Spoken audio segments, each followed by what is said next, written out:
Novamente saúdo a igreja com a graça e a paz do Senhor Jesus. Reunimos-nos aqui na manhã deste santo dia para a escola sagrada. Nós estamos agora na semana da morte de Jesus, que é a Páscoa. Nós adentramos num assunto que tem sido assim motivo de disputas e até desentendimento em algumas denominações. Principalmente quando a gente está lendo na Bíblia Sagrada que as irmãs fizeram a compra dos preparativos para o corpo de Cristo. A gente tem que entender que elas não iriam mais trabalhar no corpo de Cristo, que já foi tratado com as essências, enrolado na mortalha e colocado na parte interior. O sepulcro de Arimateia tinha um corte numa pedra, e dentro daquele corte tinha um outro, ali era uma antessala. O corpo de Jesus estava lá dentro, depois dessa antessala, e com uma pedra fechando e com o selo do governador. Nós lemos que elas ficaram vigiando, observando tudo que estava acontecendo ali. Então, as últimas homenagens que elas tinham para oferecer. Hoje é como alguém que vai num cemitério e leva uma coroa de flores, leva uma flor, uma planta qualquer. Alguns outros até acendem velas, dependendo da sua fé, da sua crença. Então, é tão somente isso que elas vão preparar. Elas não vão mover pedra nem nada disso. Tem uma pergunta que uma faz: quem é que vai nos abrir a pedra? Mas isso ali é só mesmo uma conversa entre elas. Ninguém vai fazer isso porque tem um selo sobre a pedra. Então, semana passada nós vimos que um diz: elas compraram e prepararam tudo depois do sábado. E outro diz: elas compraram e prepararam tudo antes do sábado. Todas as duas narrativas estão corretas, porque nós vimos que aquela semana tinham 2 sábados. O sábado do 7º dia, que é semanal, e o sábado 15 de Abib, ou Nisan, que é a independência de Israel, o primeiro dia da festa dos pães asmos. Também vimos que outra festa está intercalada com isso, está junto disso aí, que é a festa de Pentecostes, que começa a contar no dia 16.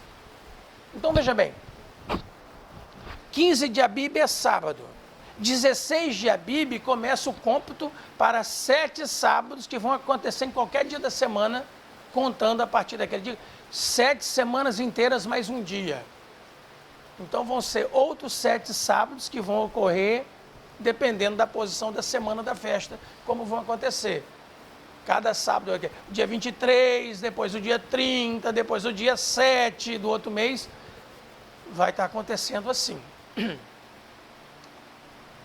E nós vimos também, nós chegamos a ler Daniel 9, que diz que o Messias faria um concerto com o seu povo e com muitos na última semana, por uma semana.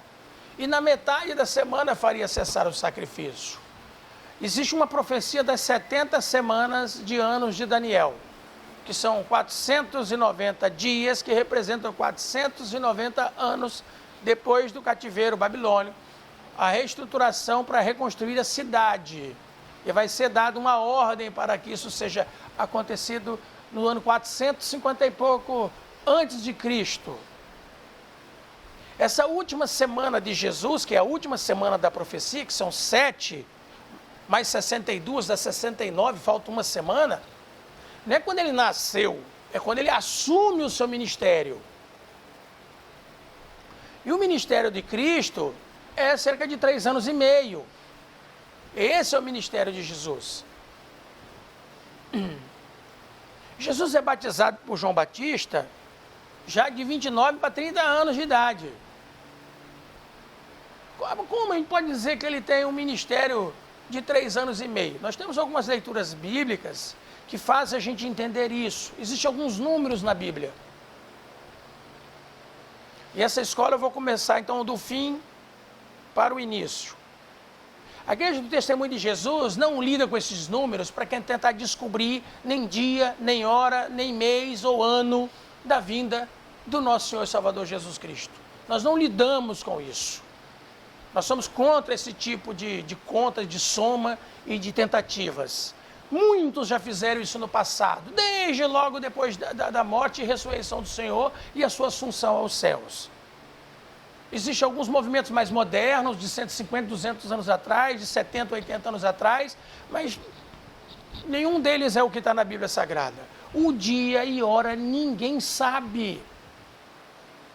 Mas existem algumas profecias e alguns dados bíblicos que a gente pode entender o que aconteceu no tempo de Jesus, outros acontecimentos durante a história da humanidade, principalmente uma data muito importante, que é a Revolução Francesa, com a Declaração da Humanidade, os direitos humanos, entendeu? O movimento religioso perdeu muito a sua força, como que uma cabeça cortada lá do dragão, mas nasce outra no lugar, é a oitava, mas é sétima, mas nós não estamos aqui para estudar isso agora.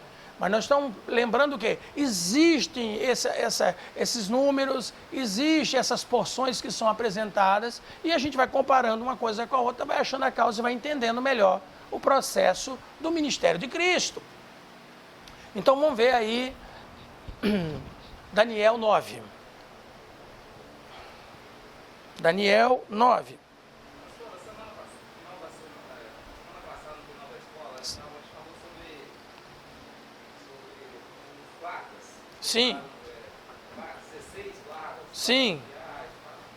E eles foram subornados, foram comprados. Correto.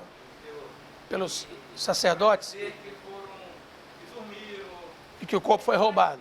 Depois Jesus apareceu para esses que viram Jesus, ou só o pessoal Da fé. da fé que viu? Pois é. Nós vamos chegar lá, daqui a pouquinho. Pode deixar que nós vamos chegar lá. Porque isso é uma decepção enorme para eles, né? Ah, sim. Sim, assim, nessa parte que eu queria chegar. Nós vamos chegar lá sim. Mas veja bem, primeiro ponto da sua pergunta. O Mateus é que diz que aqueles santos que ressuscitaram entraram com Jesus em Jerusalém. Semana passada eu disse, nós não necessitamos ou carecemos de escolher uma das narrativas das 4, Mateus, Marcos, Lucas e João, para dizer, eu só acredito nessa, ou só nessa, ou nessa. Não. Todas elas trazem alguns detalhes daqueles momentos, uns mais detalhados, outros menos detalhados. Existia a preocupação de cada um de fazer sua narrativa. O Mateus apresenta essa situação de suborno e tudo. Ele é quem diz que mortos que ressuscitaram naquele terremoto entram com Jesus em Jerusalém, com Jesus ressuscitado, mas ele mesmo não fica falando quando vai para Galiléia ou quando fica em Jerusalém. Isso não está apontado aí. Só os outros que detalhem. Jesus se encontrou com 2 discípulos indo para Emaús, e eles voltam para Jerusalém. Quando eles chegam lá, os discípulos dizem para eles, nós vamos ler daqui a pouco. Ele já apareceu para Simão e para os outros. Uai, a Bíblia não tem essa narrativa. Está entendendo? O Paulo, quer ver?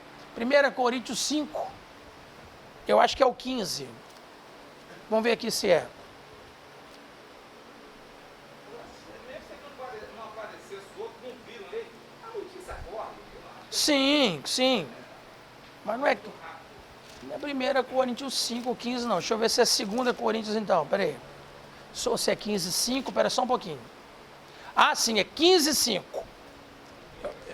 1 Coríntios 15, 5. Eu falei 5, 15, né? 15, 5. Então, nós não temos como precisar. Os soldados viram, aqueles que o transpassaram viram. Não, isso não tem esses relatos. Temos esses como esse aí, ó. Quem vai ler? Faz favor. Qual foi visto por Cefas e depois pelos 12. Então, quer dizer, olha aí, o Paulo fala, Jesus foi visto primeiro por Cefas e depois pelos 12. E em outro lugar, está que cerca de 500 o viram. Né? Tem um outro lugar que deu cerca de... Oi? Vê aí. Então, pode ler o sexto para nós. Lê aí, Moisés, para nós, por favor. É isso mesmo, é o sexto. Depois foi visto uma vez por mais de 500 irmãos, dos quais vivem ainda a maior parte, mas alguns já morreram também. Porque quando Paulo escreve essa carta, já tem quase 30 anos depois de tudo isso. Ó, muitos dos que viram, daqueles 500 que eu estou falando, então, cada um vai relatar o que está lhe chamando mais atenção. Então, é nesses relatos que a gente confia. Agora, dizer, os soldados viram, não viram, não. Os soldados viram o anjo, os anjos, e ficaram aterrorizados. Tá certo? Eu só quero fazer um breviário sobre aquela questão das irmãs antes e depois, porque teve mais perguntas a respeito do assunto. Então elas compraram antes do sábado do 7º dia e depois do sábado festivo 15 de Abib. Por quê? Olha lá, nós estamos voltando para o nosso assunto. Lucas 23.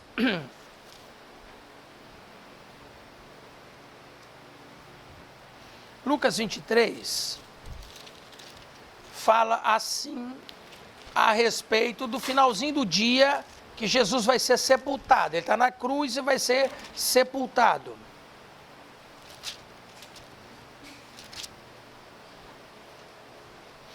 E eu quero dar atenção a uma palavra que a gente está lendo aqui, que a gente vai ler agora nesse versículo 53.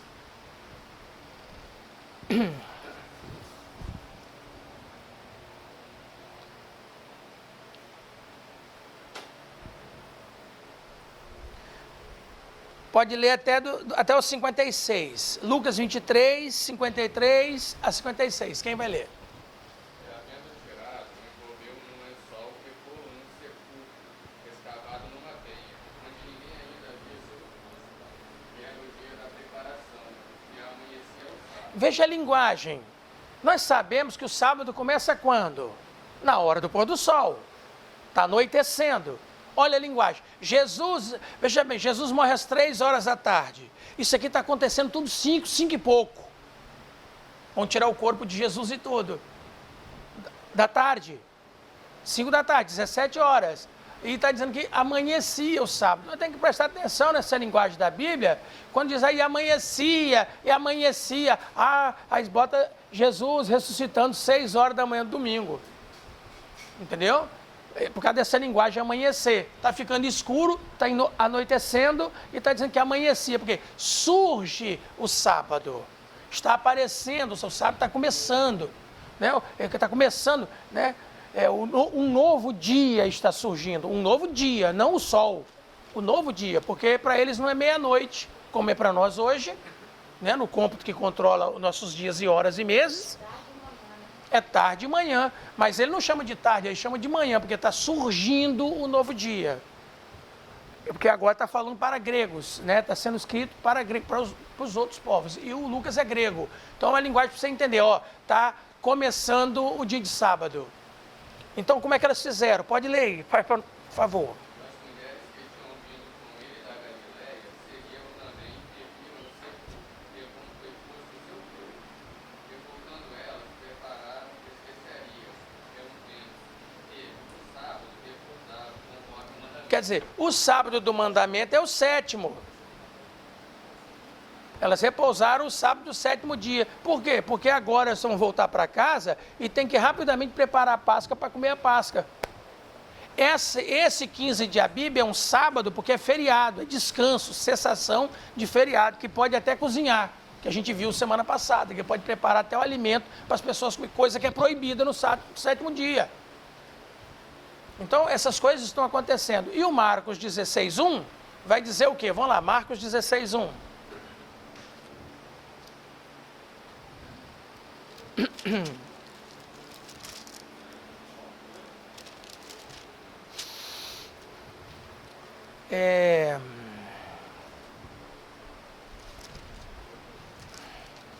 Marcos 16:1. Quem achar pode ler, faz favor. Pode ler. Repassado o sábado, Maria Madalena e Maria, mãe de Tiago e Salomé, compraram aromas para irem ungir. Entendeu? Olha aí. Elas compraram os aromas e tudo depois do sábado, está correto. Elas compraram depois do sábado, feriado 15 de Abib, o primeiro dia da festa dos pães asmos, que agora já estão chamando tudo de Páscoa, compraram depois desse sábado e prepararam as coisas e depois descansaram o sábado do 7º dia. A gente tem que entender o que está acontecendo nisso aí. Porque nós tocamos num assunto interessante. A maioria das igrejas cristãs prega que Jesus morreu na sexta-feira, foi enterrado um pouquinho antes do pôr do sol da sexta-feira e ressuscitou no domingo de manhã e deu 3 dias e 3 noites. Jesus anunciou, gente, eu não vou dar nenhum sinal para vós, a não ser o que está no profeta Jonas. O filho, assim como Jonas ficou 3 dias e 3 noites no ventre do grande peixe, o filho do homem vai ficar 3 dias e 3 noites no seio da terra. São 72 horas. Vai passar tarde e amanhã de um dia, tarde e amanhã do outro, e tarde e amanhã do outro. Ponto. Então, quer dizer, elas compram depois do sábado festivo, prepara tudo antes do sábado do 7º dia, para depois do sábado do 7º dia irem.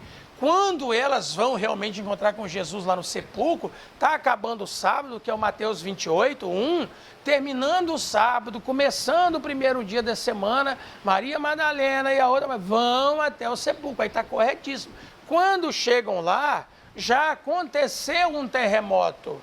Quando elas chegam lá, tem 2 varões em cima da pedra. Ah, vocês estão procurando Jesus o Nazareno? Ele ressuscitou, não está mais aqui não. Vai lá e avisa para os discípulos que ele vai para Galileia para encontrar com ele lá na Galileia. Elas voltam correndo, enquanto os soldados estão ali, todos aterrorizados, desmaiaram com o espanto da visão dos anjos de Deus. Aí que vai ser aquela armação que os sacerdotes com o sinédrio vão arrumar com os soldados para dizer, nós vamos pagar um dinheiro para vocês, vocês vão dizer que vieram aqui de noite, vocês dormiram em serviço, tem uma pena muito rigorosa para quem dorme em serviço, mas nós vamos pressionar o governador para não mexer com vocês, nós vamos dar um dinheiro que vale a pena para vocês. Eles aceitaram, o corpo já levaram mesmo, ou ressuscitou, e sabe lá o que aconteceu na mente deles, está tudo embolado, ou vai chegar para o governador e falar, Pilatos, o senhor mandou a gente matar, açoitar e tal, esse moço nós açoitamos, matamos e tudo, e enterrou, botou teu selo, apareceu 2 anjos, nós caímos de perna para cima, desmaiar de medo, que a gente nunca viu esse negócio, e disse que ressuscitou. Pilatos ia fazer o que com esses moços? Para a cabeça deles era melhor receber o dinheiro dos sacerdotes. Porque os sacerdotes esses soldados foram entregues a serviço do sacerdote, do sinédrio dos judeus. Então resolveram entre eles. E o próprio Pilatos, a Bíblia não diz em lugar nenhum que se meteu na confusão. Nada disso, deixou por conta deles mesmo. Mas ele tinha que prestar conta para o Pilatos. Ou para o comandante, para alguém, entendeu? Sim. Uhum. Deve ter aparecido brilhante, né? Para eles ficarem assustados como ficaram, como diz aqui, né? A aparição dos anjos, nesse primeiro momento ali, foi algo assim, tremendo, né? Só confunde o tempo do verbo houver, achando que é presente. Não, é passado. Aconteceu o terremoto. Aconteceu. Lembra que eu falei que para muitos dos judeus, inclusive até hoje, o sábado só termina depois que aparece a 3ª estrela? E mesmo ela aparecendo, você tem uma claridade para andar e se movimentar. Hoje, nossas ruas estão todas iluminadas, a gente chega, paga taxa de iluminação pública. Mas eles não, né? Então, olha lá, olha como é que é, o Michael. Olha como é que ficou o anjo aqui, olha só, ó. O 28 nós lemos 1 e 2, né? Então, vamos lá ler o 28 até o 5, do 1 ao 5, vamos lá. Pode ler o 6. Mateus 28, de 1 a 6.